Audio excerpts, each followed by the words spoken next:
Well, unlike the real railroads these days, I still run cabooses since my time period is when cabooses were still in vogue. This is a Southern Pacific C30-1 caboose. It's a wooden caboose. These were all pretty well gone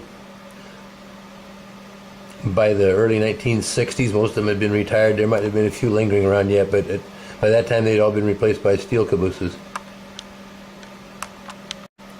This is a Southern Pacific C30-3 caboose. It's a steel caboose. There were about 200 of these cupola cabooses, and they lasted, many of them, until into the 1980s when cabooses were done away with. In later years, the windows on the sides were plated over because of rock throwers, and bulletproof glass was put in the cupola windows. So anyhow, that's a C30-3 caboose. This is another C30-3 caboose. There were, I believe, 10 of these painted for piggyback service. When piggyback started coming out in the mid-1950s, Southern Pacific painted 10 of these, and they dedicated them for piggyback service. And as you can see, it says trailer flat car service on the caboose. There was a specialty paint job just for the piggyback service.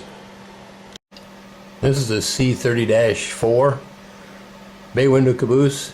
SP had a whole bunch of bay window cabooses, around 600 or 700 of them, as I believe at the end of cabooses. There was quite a few cabooses. This is the paint job that was used on most of them, was the boxcar red with the orange ends and the white lettering. Well, Southern Pacific had a caboose numbered 1776. Of course, it was boxcar red with orange ends.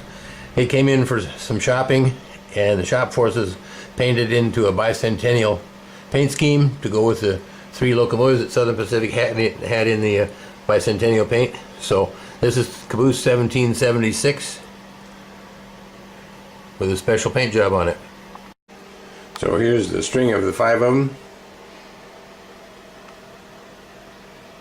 here on a siding on the main line, off the main line here on the railroad in the basement.